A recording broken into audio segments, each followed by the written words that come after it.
Saman, and I'm student of BE Computer, second year. So I just wanted to ask, is the first pair of human being haven't been proved, but it is not established yet. But now how science will be going to prove it, because we can't go back in time. Thank you. मैंने सवाल पूछा है कि कुरान मजीद और दीगर मज़ाहिब की किताब में लिखा है कि सबसे पहली जोड़ी आदम और ईव थी, आदम अलैहिस्सलाम और हवा अलैहिस्सलाम थे, लेकिन साइंस इसे तस्लीम नहीं करता। हम वक्त में फिर से वापस नहीं लौट सकेंगे, तो किस तरीके से हम साबित करेंगे कि सबसे पहले जो जोड़ी है वो आदम अलैहिस्सलाम और बीवी हवा थे। पहले मैं ये कहना चाहता हूँ कि कुरान मजीद एक साइंस की किताब नहीं है, SCIENCE, लेकिन ये किताब है साइंस की, SIGNS। ये आयात की किताब है, ये किताब है निशानियों की।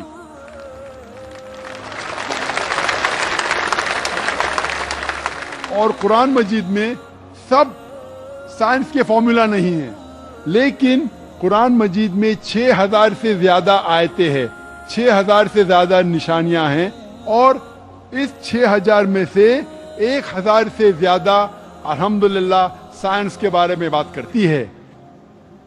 और मैं ये कहना चाहता हूं कि साइंस इतनी एडवांस नहीं है, तो मैं क्यों कुरान मजीद में हर बात पे अमल करता हूं।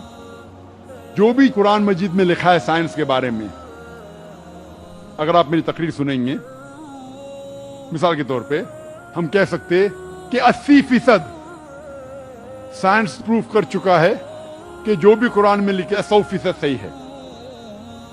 80% जो कुरान में लिखा है साइंस ये साबित कर चुका है कि 100% सही है। अभी 20% इज एम्बिगुअस, जो हमें पता नहीं।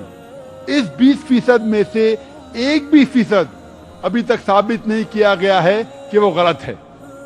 अननोन, एम्बिगुअस, पता नहीं, तो हम डालते उसे डाउटफुल कैटेगरी में। Doubtful, we don't know. तो मेरी लॉजिक ये कहती है, अगर 80% 100% सही है और 20% डाउटफुल है, अननोन है, एम्बिगुअस है, उसमें से 0.1% भी साबित नहीं हो चुका कि गलत है, क्योंकि साइंस इतनी एडवांस नहीं है कि उसे साबित कर सके। तो मेरी लॉजिक ये कहती है कि ये 20% भी इंशाअल्लाह सही होगा। और इस 20% में आता है कि पहली जोड़ी इंसान की थी आदम अलैहिस्सलाम और बीवी हवा। साइंस इतनी एडवांस नहीं कि ये कह सके कि इस जिंदगी के बाद और एक जिंदगी है, लाइफ आफ्टर डेथ। आखिरत के बारे में साइंस इतनी एडवांस नहीं। साइंस ये नहीं तस्लीम करती जो कुरान में लिखा है कि कुरान में जिक्र है जन्नत और दोज़ख का, कुरान में जिक्र है जिन का। साइंस अब तक इतनी एडवांस नहीं कि इसके बारे में कह सके कि ये सही है। तो बहुत सी चीजें जो कुरान मजीद में लिखी थी 1400 साल पहले, अक्सर चीजें साइंस तस्लीम नहीं करती थी, लेकिन आज साइंस एडवांस होने के बाद, साइंस तरक्की करने के बाद 80% से ज्यादा हम ये कह सकते हैं कि साइंस आज तस्लीम करती है कि 100% सही है। इंशाअल्लाह हो सकता है कि 50 साल बाद, 100 साल बाद, 200 साल बाद साइंस ये भी तस्लीम करेंगी कि जन्नत है, दोज़ख है, जिन है, एंजल है, और ये भी तस्लीम करेंगे कि पहली जोड़ी आदम और बीवी हवा थी। I am Wasim Bhandari. I am from Bijapur, Karnataka. I asked one of my friends to come to this program, but he said, I cannot come, but I have a question, and you asked this question to Dr. Zakir Naik. So the question goes like this.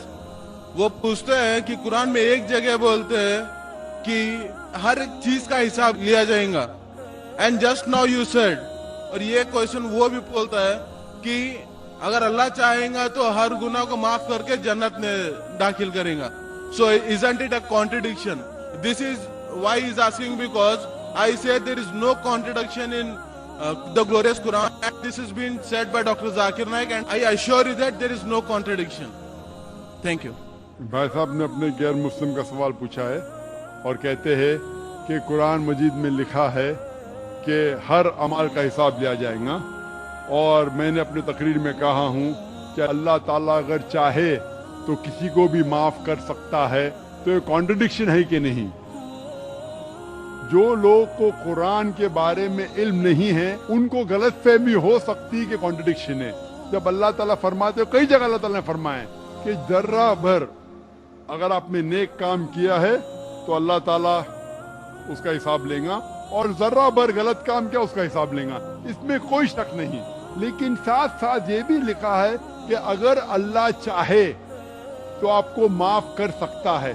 लेकिन अल्लाह सिर्फ ऐसा नहीं चाहता है कि यह आदमी अच्छा दिखता है तो इसको माफ कर दूं, यह आदमी का शक्ल बुरी है तो उसको माफ नहीं करूंगा, यह आदमी गोरा है तो माफ करूंगा, यह आदमी काला है तो माफ नहीं करूंगा, तो फिर अल्लाह सुब्हाना व तआला अनजस्ट होंगे। माफ करने के भी क्राइटेरिया है, और अल्लाह ताला कुरान मजीद में ये भी फरमाता है अगर मेरा बंदा तौबा करता है तो मैं उसे माफ करूंगा।